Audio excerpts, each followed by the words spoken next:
हे दोस्तों, प्रिया हमेशा की तरह अपना मोबाइल स्क्रॉल कर रही थी, तभी अचानक उसकी नजर पड़ी एक वीडियो पे।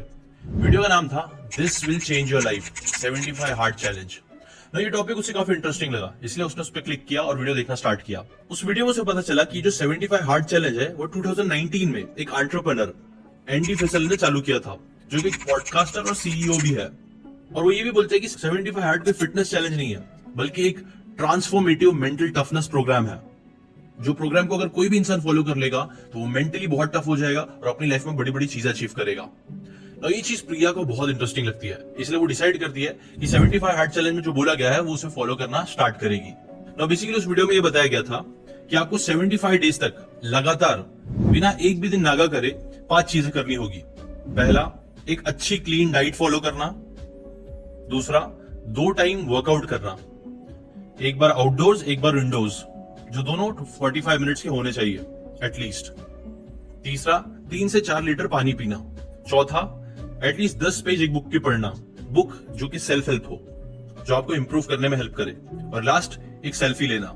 तो प्रिया को हमेशा से अपनी लाइफ में ना इतनी खुशी नहीं मिल रही थी, उसे कुछ ज्यादा करना था, कुछ बड़ा करना था, इसलिए उसने ये चैलेंज ले लिया, एक्सेप्ट किया। बट गेस व्हाट, चैलेंज के पहले ही दिन प्रिया सारी चीजें नहीं कर पाई, वो उसे भूल गई। बट फिर कुछ दिन बाद उसने देखा कि कोई और लोग भी ये चैलेंज कर रहा है, तो उसने वापस से डिसाइड किया कि अब वो चैलेंज करेगी। इस बार उसने 1-2 दिन करा, बट फिर उसका ध्यान खत्म हो गया। तीसरे दिन वो कुछ और चीजें करने लग गई। ऐसे ही उसने कई बार ट्राई किया, लेकिन वो 3-4 दिन से ज्यादा इस चैलेंज को पूरा नहीं कर पा रही थी। ना इसी चीज को लेकर बहुत फ्रस्ट्रेटेड हो रही थी, उसका सेल्फ कॉन्फिडेंस डाउन हो रहा था कि वो कुछ कर नहीं पा रही है। और इस चीज को उसने अपने दोस्त के साथ भी शेयर करी। उसके दोस्त ने उसे बताया कि एक डॉक्टर बुक करके इंसान है, ये रियल का डॉक्टर नहीं है, बट इस डॉक्टर ने इतनी किताबें पढ़ ली है कि लोग इसे फेमसली डॉक्टर बुक बोलते हैं। और ये डॉक्टर के पास हर प्रॉब्लम का सोल्यूशन है, लोगों की हर लाइफ की बड़ी बड़ी प्रॉब्लम्स का। तुम उसके पास चले जाओ, वो पक्का पक्का तुम्हें कुछ इंटरेस्टिंग सोल्यूशन देगा। अब प्रिया को और कोई ऑप्शन दिखता नहीं है, उसे लगता है कि यार चलो एक बार ट्राई करके देखते ही है। तो वो डॉक्टर का अपॉइंटमेंट लेके उससे मिलने चले जाती है। डॉक्टर के पास जाके वो अपनी सारी प्रॉब्लम्स डॉक्टर को बताना स्टार्ट करती है कि कैसे वो लाइफ में कंसिस्टेंट नहीं रह पा रही है। उसने कई बार जिंदगी में ऐसे चैलेंजेस दिए हैं, गोल सेट करे हैं, बट कोई भी गोल उसके पूरे नहीं हो पाते हैं, क्योंकि वो कंसिस्टेंट ही नहीं रह पाती है। कोई भी चीज 1-2 दिन या मैक्सिमम 1-2 हफ्ते से ज्यादा वो कर ही नहीं पाती है, जिसकी वजह से उसे कभी कोई सिग्निफिकेंट रिजल्ट नहीं मिल रहे हैं। तो ये सुनने के बाद डॉक्टर बुक उसे बोलते हैं कि देखो, कंसिस्टेंट ना रह पाना आज के टाइम की one of the biggest problems है, और यही वो एक सिंगल चीज है जो आप बोल सकते हो 99% लोगों को लाइफ में आगे नहीं बढ़ने देती है। नाउ मेरे पास तुम्हारे प्रॉब्लम का सोल्यूशन तो है, बट सोल्यूशन देने से पहले मैं चाहता हूं कि तुम मुझसे प्रॉमिस करो। प्रिया बोलती है, क्या प्रॉमिस करना है? वो बोलता है कि प्रॉमिस करो कि अभी मैं जितनी भी बातें तुम्हें बताने वाला हूँ, वो हो सकता है तुम्हें शायद बोरिंग लगी, लेकिन तुमको पेशेंस से मेरी बातों को सुनना है, क्योंकि पेशेंस एक्चुअली में वो नंबर 1 की है जो तुमको कंसिस्टेंट रहने में भी हेल्प करेगी। क्या तुम ये प्रॉमिस कर सकती हो? प्रिया बोलती है, पक्का सर, मैं करूंगी। तो इसके बाद डॉक्टर बुक एक लंबी सांस लेते हैं और अपने बुक के कैबिन से एक बुक निकालता है जिसका नाम होता है द स्लाइड एज। डॉक्टर प्रिया से पूछते हैं, क्या तुमने माइलो ऑफ क्रोथॉन की स्टोरी सुनी है? प्रिया बोलती है, हाँ शायद सुनी है, बट आप प्लीज बताइए सर। डॉक्टर बुक बताना स्टार्ट करते हैं। माइलो 6th सेंचुरी बीसी का एक बहुत ही फेमस ओलंपिक रेसलिंग चैंपियन था जो क्रोथॉन में रहता था। वो बहुत ज्यादा ताकतवर था, जिसे कोई भी इंसान हरा नहीं पाता था। इनफैक्ट ऐसा बोला जाता था कि वो दुनिया के वन ऑफ द स्ट्रॉन्गेस्ट इंसानों में से एक है, कि माइलो बुल को अपने कंधे में उठा के चल सकता था।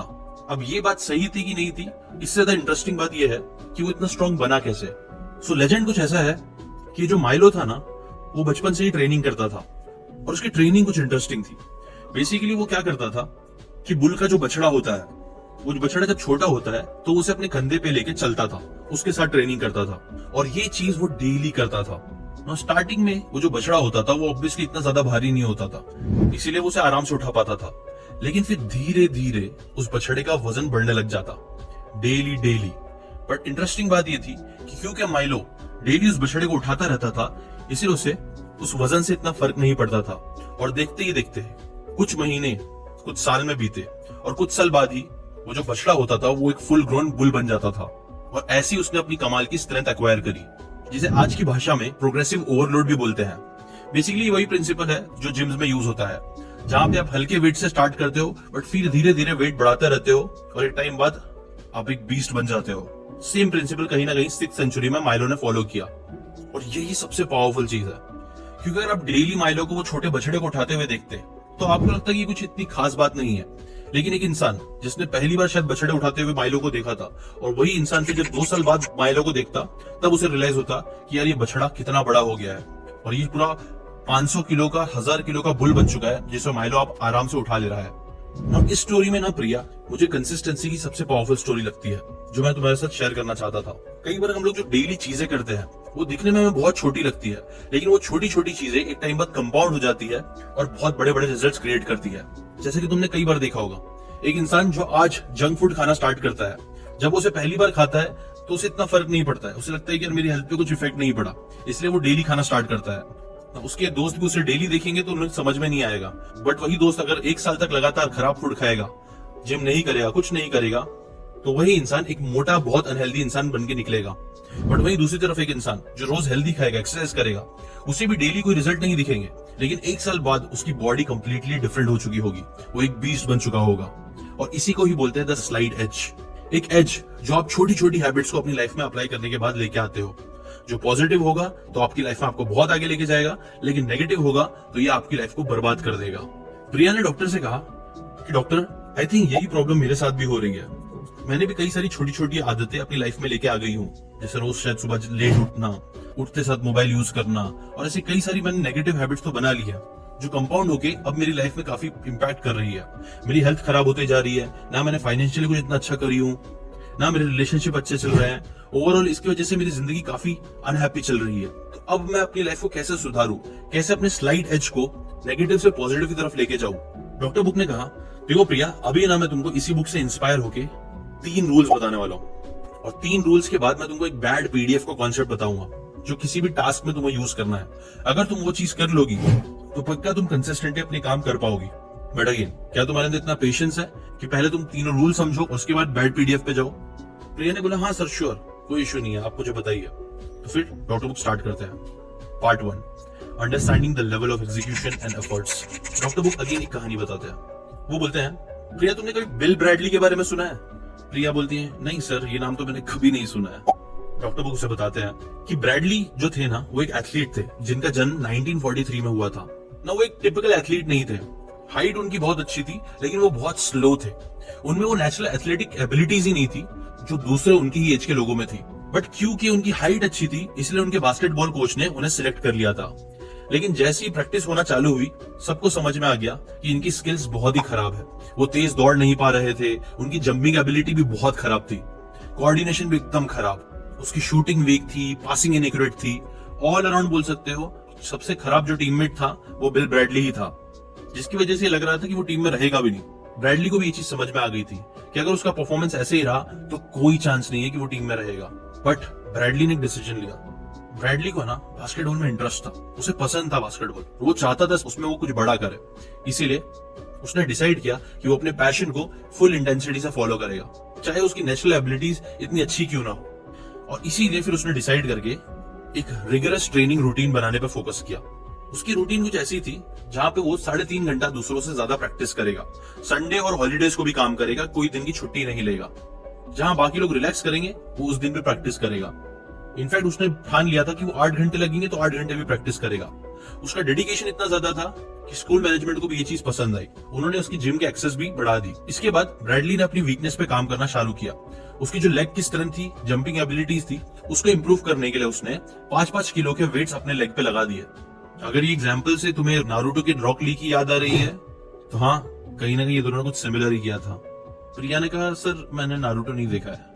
डॉक्टर वो बोले, अरे कोई बात नहीं, अगर तुमने देखा होता तो तुम्हें रेफरेंस समझ में आता। खैर, वो 5 किलो वेट लगाने से उसके पैर का जो स्ट्रेंथ थी वो बढ़ना शुरू हो गई, वो स्ट्रांग होने लग गया। इसके बाद उसने और भी इनोवेटिव टेक्निक्स यूज करना स्टार्ट करे। जैसे बॉल को अच्छे से हैंडल करने के लिए उसने अपने ग्लास के नीचे कार्डबोर्ड लगा दिया ताकि वो बॉल को बिना देखे भी ड्रिबल कर सके। वो अपने बीच बीच में चेयर्स के ऑब्स्टिकल्स भी ला देता था ताकि वो स्पीड में यहाँ से वहां हो सके, अपना डायरेक्शन चेंज कर सके, ताकि उसके स्किल्स इंप्रूव हो। और इसी डेडिकेशन की वजह से हुआ क्या कि वो तो टीम में सिलेक्ट तो हुए ही, उनकी मेहनत की वजह से ही फिर उनकी बास्केटबॉल जो टीम थी ना, वो 3 कंसेक्यूटिव नेशनल चैंपियनशिप जीती। 1964 में टोक्यो ओलंपिक में यूएस ओलंपिक बास्केटबॉल टीम के प्लेयर के रूप में गोल्ड मेडल भी जीता। एनबीए में न्यूयॉर्क निक्स के लिए खेलते हुए 2 एनबीए चैंपियनशिप भी उन्होंने जीती। और वही इंसान जिन्हें अपनी पासिंग और ड्रिबलिंग स्किल्स जिनकी जरा भी नहीं थी, उन्हीं स्किल्स के लिए आज उन्हें एक लेजेंड माना जाता है। डॉक्टर बुक ने बोला, देखो प्रिया, सबसे पहली गलती जो लोग करते हैं मैक्सिमम, जिसकी वजह से वो कंसिस्टेंट नहीं रहते हैं, वो है पिकिंग अप रॉन्ग बैटल्स। कई बार हम लोग ऐसी जंग लड़ने की कोशिश करते हैं जो जंग हमारे लिए बनी ही नहीं है। ब्रैडली के पास ज्यादा नॉलेज नहीं था, उन्होंने ज्यादा नॉलेज पे फोकस नहीं किया, उन्होंने सिर्फ फोकस किया एग्जीक्यूशन पे, और वो एग्जीक्यूट इतने इंटेंसली भी कर पाए क्योंकि उसके अंदर उनका पैशन था, वो चीज उन्हें बहुत पसंद थी करना।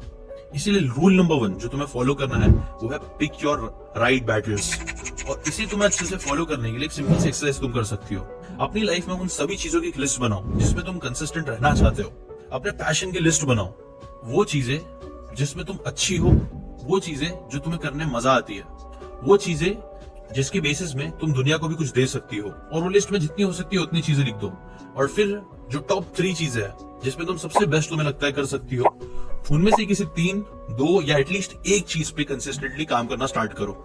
न ये बात सुनने के बाद प्रिया को रियलाइज हुआ कि हाँ, कई बार उसने भी ऐसे ही डिसीजन ले लिया, उसने भी कई बार ऐसी चीजें करना स्टार्ट कर दी जिसमें उसे जरा भी मजा नहीं आता है, जिसकी वजह से ही वो बहुत जल्दी क्विट भी कर देती है। डॉक्टर बुक ने उसे बताया कि देखो, फिक्र मत करो, हम सब कई बार ये गलती करते हैं, बट इसका सोल्यूशन तुम्हें एंड में बैड पीडीएफ में मिल जाएगा। इसके लिए क्या करना है, अभी आते हैं हम सेकंड रूल पे, part 2, why it's so hard to be consistent, pressuring the future self and not the current self. Doctor book ने प्रिया से पूछा, प्रिया तुम कभी गेम्स खेलते हो? प्रिया ने कहा, हाँ कभी कभी खेलती हूँ। डॉक्टर बुक ने पूछा कि तुमने कभी भी गेम खेला होगा कोई नया, तो तुमने नोटिस किया होगा कि स्टार्टिंग में जब हम गेम खेलते हैं तो वो काफी इजी सा होता है। हमें स्टार्टिंग में सिर्फ सिखाया जाता है कि गेम खेला कैसे जाता है, कैसे आप आगे जा सकते हो, पीछे कैसे आप अलग अलग पावर्स का यूज कर सकते हो, कंट्रोल समझाए जाते हैं, गेम के रूल समझाए जाते हैं, और ऐसी कई सारी चीजें। जिसके बाद आपको नए नए वेपन्स मिलते हैं, नई नई चीजें आप अनलॉक करते हो, स्किल्स अनलॉक करते हो, और फिर ऐसी कई सारी चीजें करके, साइड मिशंस करके, अपने नए नए लेवल अनलॉक करके, नए नए पावर्स अनलॉक करके आप फाइनली जाते हो बॉस के पास। और फिर आप अपनी जितनी भी स्किल्स होती है जो आपने इतने टाइम से एक्वायर की है, धीरे धीरे उन सारी स्किल्स का यूज करके अब बॉस को हराते हो। अब डॉक्टर बुक ने क्वेश्चन पूछा कि प्रिया बताओ, अगर हम ये जितनी चीजें गेम में हो रही थी, स्टेप बाय स्टेप जो चीजें हो रही थी, अगर वो करने के बजाय मैं डायरेक्टली तुमको किसी एक नए गेम के बॉस के सामने खड़ा कर दूं, तो क्या तुम जीत पाओगी? प्रिया ने कहा, नहीं, ऑब्वियसली मैं तो हार ही जाऊंगी। तो डॉक्टर बुक ने कहा, एग्जैक्टली। वो क्या होता है ना, कई बार हम स्कूल और कॉलेज के दिनों से ऐसे हो गए हैं कि हमें ना रिस्पॉन्सिबिलिटीज नहीं लेते हैं। हम हर चीज को कल पे डालने लग जाते हैं कि यार होमवर्क करना है, ठीक है आज नहीं करूंगा, कल कर लूंगा। कोई आंसर पढ़ना है, अरे तो कोई और मुझे समझा देगा। ये काम करना है तो कोई और कर देगा, माँ बाप कर देंगे, कोई दोस्त कर देगा। और ऐसी है ना, हमारी एक हैबिट बनी हुई है बचपन से ही, जहां पे हम चीजों की रिस्पॉन्सिबिलिटी नहीं रहते हैं और हमेशा चीजों को कल पे टालते रहते हैं। जिसकी वजह से होता क्या है कि हमारे मार्क्स जो शायद बहुत अच्छे आ सकते थे वो इतने अच्छे नहीं आते हैं। जहां हम बहुत अच्छा परफॉर्म कर सकते थे वहां हम मीडियोकर लेवल पे ही परफॉर्म करके खत्म हो जाते हैं, क्योंकि हम चीजें बार बार कल पे टालते रहते हैं।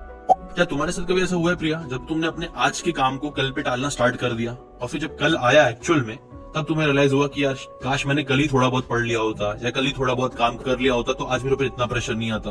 प्रिया ने कहा, हाँ सर, कई बार हुआ है। देखो अगेन, ये भी एक स्लाइट एज है जो हम बचपन से अपने आप को ट्रेन करते आ रहे हैं, और आज वही चीज हमारी पर्सनैलिटी बन चुकी है। हमारी जो आज की रिस्पॉन्सिबिलिटी ना लेने की आदत है और कल पे टालने की जो आदत है ना, उसके वजह से जब हम एक्चुअल में कोई भी काम करने जाते हैं तो हम उसे बहुत ज्यादा प्रेशर में करते हैं, जिससे वो काम से हमें नफरत होने लग जाती है, क्योंकि वो इतना टफ बन गया होता है जितना बनने की जरूरत थी नहीं।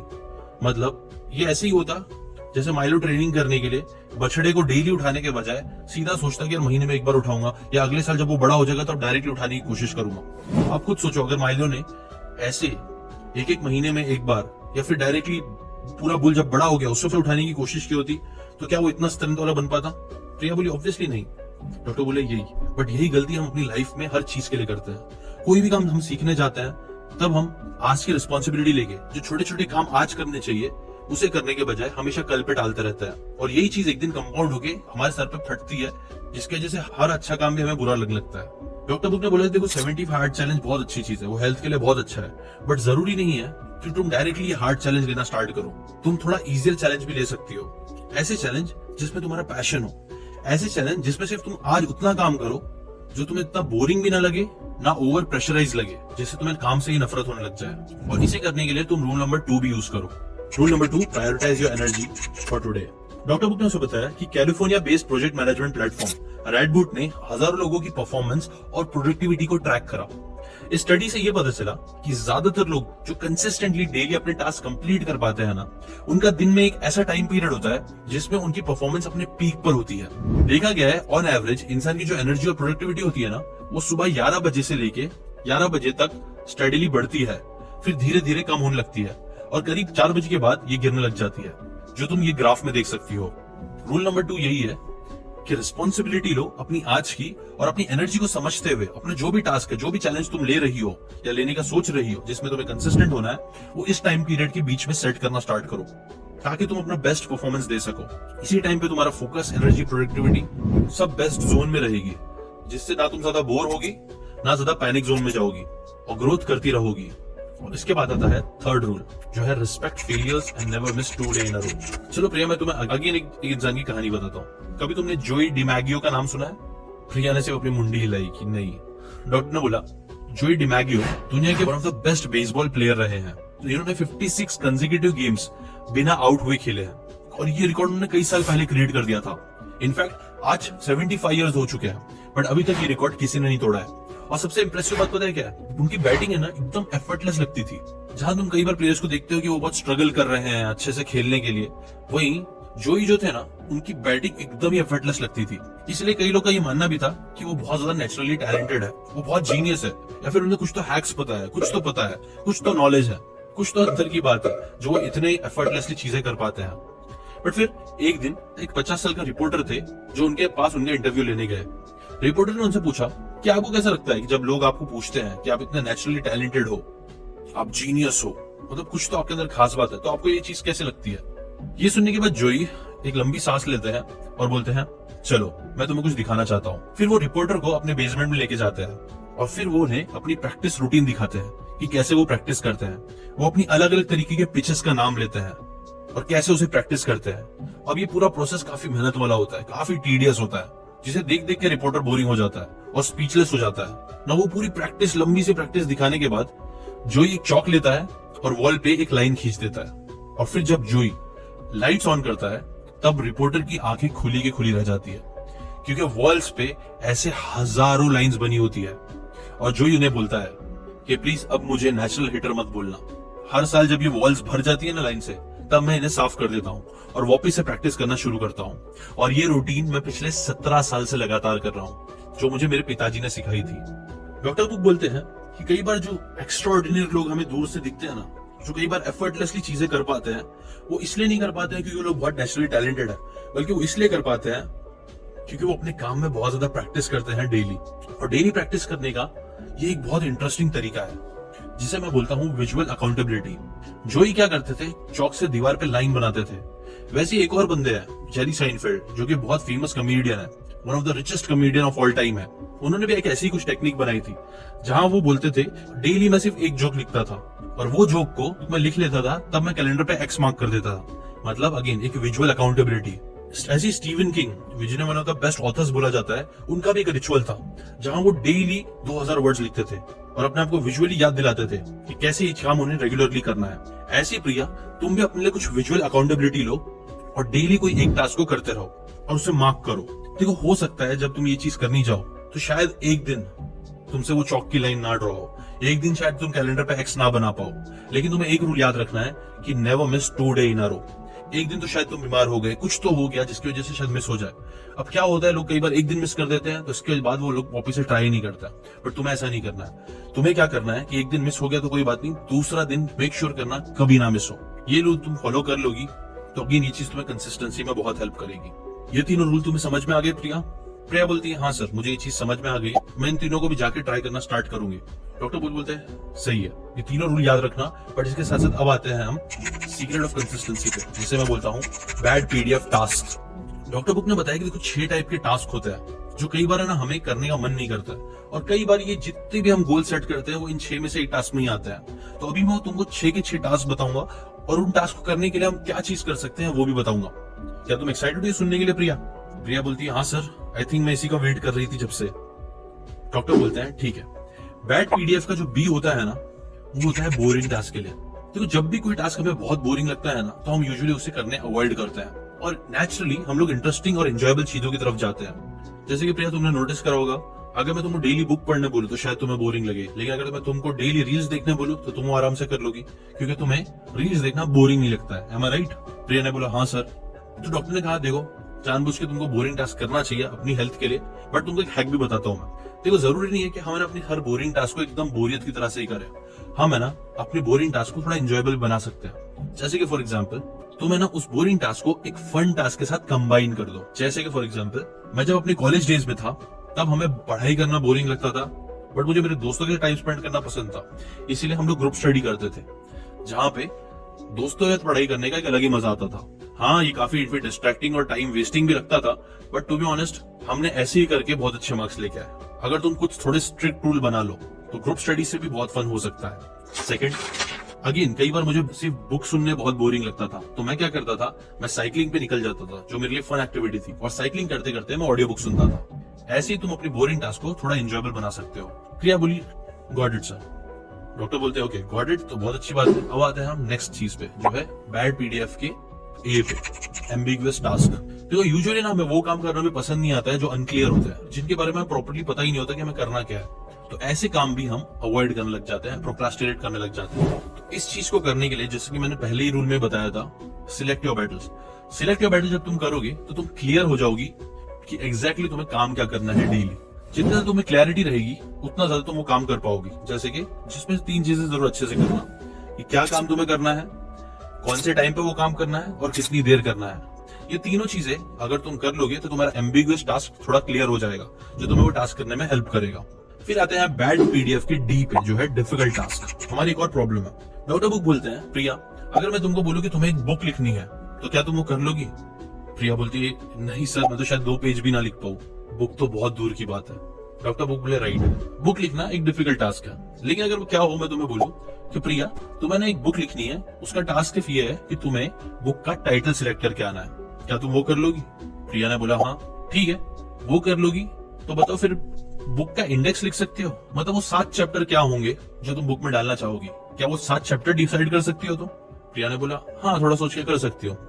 ठीक है, फिर उसने कहा उस चैप्टर में से कोई एक चैप्टर उठा के उसके ऊपर सिर्फ 100 वर्ड्स का कुछ लिख सकती हो? प्रिया ने बोला हाँ 100 वर्ड्स तो शायद मैं कुछ ना कुछ लिख ही लूंगी। डॉक्टर ने कहा एग्जैक्टली। तो डिफिकल्ट टास्क है ना, हम डिफिकल्ट अभी लगते हैं बिकॉज हम उन्हें एज अ होल देखते हैं, बट आप जब उसे एज अ होल देखने के बजाय उन्हें स्मॉल स्मॉल टास्क में डिवाइड कर देते हो तो वो चीजें इजी लगने लग जाती है। एक पहाड़ तोड़ना बहुत मुश्किल काम है, बहुत डिफिकल्ट है, बट दशरथ मांझी ने पूरा पहाड़ करने पे फोकस नहीं किया। वो बस छेनी और हथौड़ा लेके एक एक पत्थर को तोड़ने की कोशिश करते थे, एक एक स्ट्रोक पे फोकस करते थे। वो चीज अगेन इतनी इजी नहीं थी, बट कंपैरेटिवली पहाड़ तोड़ने से इजी थी, जो चीज वो कर भी पाए, और इसी वजह से वो पूरा पहाड़ तोड़ लिया। इसलिए ये वाली चीज भी जरूर याद रखना। नेक्स्ट आता है पीडीएफ के पी पे, पॉइंटलेस टास्क। डॉक्टर बुक ने अगेन प्रिया से पूछा प्रिया चलो एक गोल रखते हैं। गोल ये है कि हमें एक घर बनाना है। घर बनाने के लिए हमें एक एक ईंट उठानी पड़ेगी, सीमेंट लगाना पड़ेगा, बहुत सी चीजें करनी पड़ेगी, और कुछ और लोग भी है जो हमारी इस चीज में हेल्प करेंगे। तो क्या तुम मेरे साथ वो काम करोगी?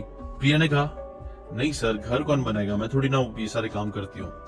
डॉक्टर बुक ने अगेन उससे पूछा बट क्या होगा प्रिया, समझो तुम्हारा एक कोई दोस्त है जिसे तुम बहुत ज्यादा पसंद करती हो, तुम्हारा सबसे बेस्ट फ्रेंड है ना, वो फ्रेंड का घर टूट गया है किसी रीजन की वजह से। अब वो बंदा घर बना रहा है और वो चाहता है कि आप भी उसके घर बनाने में उसकी हेल्प करो, ताकि वो भी खुशी से जी सके। और ये चीज के लिए मैंने एग्री कर दिया है। अब तुम्हारे चांसेस ज्यादा हो जाएंगे कि तुम उसके घर बनाने में ईंट उठा के भी उसकी मदद करोगी, क्योंकि वो तुम्हारा सबसे फेवरेट इंसान है दुनिया का।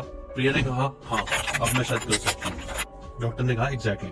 कई बार ना कुछ टास्क हमें पॉइंटलेस लगते हैं, लेकिन जब हम उसके साथ कोई अच्छा वाई अटैच कर देते हैं कि हम वो टास्क हमें क्यों करना है, तो ये चीजें भी हमें करने का ज्यादा मन करता है। कई बार हम चीजों को डेली करने की कोशिश करते हैं बट नहीं कर पाते हैं, क्योंकि हमारे अंदर क्लैरिटी ही नहीं होती, हमारे को वो वाई एकदम अच्छे से पता ही नहीं होता। जैसे कि तुमने भी शायद 75 हार्ड चैलेंज चालू किया, बट शायद तुमने उसे एक वीक वाई के साथ स्टार्ट किया, बट तुम्हारे पास अगर एक स्ट्रॉन्ग वाई होता कि क्यों एग्जैक्टली मैं कर रही हूँ, क्योंकि मुझे मेरी हेल्थ अच्छी रखनी है। क्यों अच्छी रखनी है? ताकि मैं ज्यादा जिंदगी जी सकूं, ताकि मैं अपने करियर में आगे बढ़ सकूं, ताकि मैं एक अच्छी फैमिली बना सकूं, ताकि मैं अपने बच्चों की भी शादी देख सकूं। ऐसे तुम्हारे पास अगर स्ट्रॉन्ग वाइज होते हैं तो तुम ये टास्क ज्यादा कर पाती, चांसेस बढ़ जाते, राइट? प्रिया ने कहा राइट। बस यही लेसन है, पॉइंटलेस टास्क करने के पीछे के वाई को समझो, नहीं है तो वाई दो, और ट्राई करो ऐसी काम करे जो एकदम पॉइंटलेस हो भी ना। नेक्स्ट आता है डी, डिलेड रिवॉर्ड टास्क। एक और सबसे बड़ा रीजन जिसकी वजह से हम कंसिस्टेंटली काम नहीं कर पाते हैं वो है डिलेड रिवॉर्ड टास्क। कई बार हम जो काम करते हैं उसके रिजल्ट्स हमें बहुत लेट मिलते हैं। जैसे कि फॉर एग्जांपल अगर आप 75 हार्ड चैलेंज भी करो या कोई भी टास्क लो, जिम जाओ, तो तुम्हें दूसरे दिन ही तुम्हारी बॉडी नहीं बनेगी, तुम्हें कई हफ्ते कई महीने लग जाएंगे चेंजेस देखने के लिए, और शायद तुम्हें चेंजेस दिखे भी ना, क्योंकि वो इतने स्लोली ग्रेजुअली चेंजेस हो रहे हैं तुम्हारी बॉडी में, तो वो काम भी तुम्हें करने पसंद नहीं आएंगे। प्रिया ने कहा हाँ राइट सर, तो ऐसे टाइम पे क्या किया जाए? डॉक्टर ने कहा ऐसे टाइम पे ना अपने रिवॉर्ड्स को छोटे बना दो। आप छोटे छोटे माइलस्टोन्स क्रिएट कर लो कि अगर मैंने 3 दिन डाइट कर ली तो मैं पार्टी करूंगी, मैं अपना फेवरेट गाना सुनूंगी, या फिर मैं एंजॉय करूंगी, या एटलीस्ट मैं अपने आप को बोलूंगी गुड जॉब, वेल डन।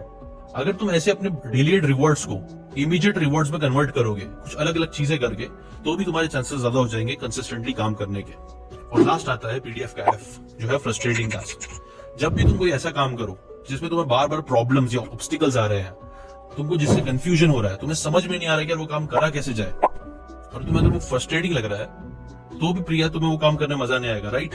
प्रिया ने कहा हाँ सर, ऐसा कई बार हुआ है, मैंने कई सारे काम ऐसे स्टार्ट करी हूँ बट नहीं कर पाई, क्योंकि वो बहुत फ्रस्ट्रेटिंग हो जाता है, कई सारी प्रॉब्लम्स ऑब्स्टिकल्स आ जाते हैं जो मैं उससे नहीं कर पाती हूँ, तो ऐसे काम भी मैं गिव अप कर देती हूँ।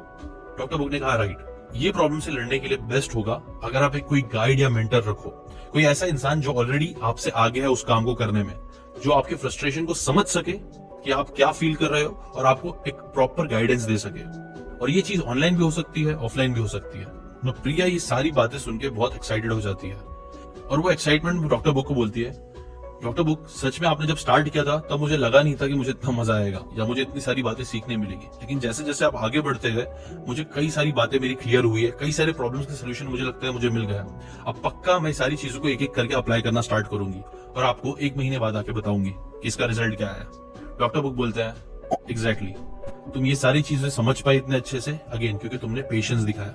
मैक्सिमम लोगों में वो पेशेंस ही नहीं होता है, और इसलिए प्रोबेबिलिटी ये भी ज्यादा है कि तुम अपने टास्क को जो तुमने अभी डिसाइड किया है वो कर पाओगे, क्योंकि एटलीस्ट तुम्हारे अंदर ये आधे घंटे से ज्यादा सुनने की हिम्मत थी। मैक्सिमम लोगों में ये आधा घंटा देने की हिम्मत नहीं होती है। सो जस्ट टू रिवाइज, अगर आप कंसिस्टेंट लाइफ में रहना चाहते हो तो पहले तो आपको 3 रूल फॉलो करने पड़ेंगे। पहला है पिक द राइट बैटल्स, दूसरा है take responsibility and prioritise your energy, third है respect failures and never miss 2 day in a row, और फिर बैड पीडीएफ, जिसमें आपको boring, ambiguous, difficult, pointless, delayed reward और फ्रस्ट्रेटिंग टास्क को चेंज करके उन्हें बेटर बनाना है। ये चीज अगर आप कर लोगे तो आपकी कंसिस्टेंसी के चांसेस बहुत बढ़ जाएंगे। और देखो दोस्तों, ये इनमें से कई सारी चीजें पर्सनली मैंने भी ट्राई करी है, और टू बी ऑनेस्ट मुझे भी कंसिस्टेंट रहने में ये सारी बातों ने बहुत हेल्प किया है। अब फ्रस्ट्रेटिंग टास्क से रिलेटेड एक इंपॉर्टेंट बात भी है, अगर आप लाइफ में कंटेंट क्रिएटर बनना चाहते हो या कंटेंट क्रिएशन में आपको जरा भी इंटरेस्ट है, ऑर्गेनिक मार्केटिंग में सोशल मीडिया का यूज करके वीडियोस बना के अगर आप चाहते हो आपके पास बहुत सारे कस्टमर्स हैं, पैसा है, लीड्स है, तो जीशान शेख जो कि सीकेन के ओनर है, वो एक इवेंट कर रहे हैं जिसका कॉस्ट बहुत ही मिनिमम है। वो इवेंट आप जरूर अटेंड करना, ताकि आपके कंटेंट क्रिएशन से रिलेटेड जो फ्रस्ट्रेशन है वो खत्म हो सके। और अगर हाँ, आप बहुत जल्दी बोर हो जाते हो, आपको बड़े बड़े वीडियोस बोरिंग लगते हैं, या फिर आप इंपॉर्टेंट काम नहीं कर पाते हो क्योंकि आपको बहुत बोरिंग लगते हैं वो टास्क, तो आप लोगों के लिए एक बहुत अच्छा वीडियो है, उसकी लिंक मैंने आई बटन में दिया है, वो वीडियो जाके जरूर देख लेना। अभी के लिए इतना ही, मिलता है नेक्स्ट वीडियो में, बाय बाय।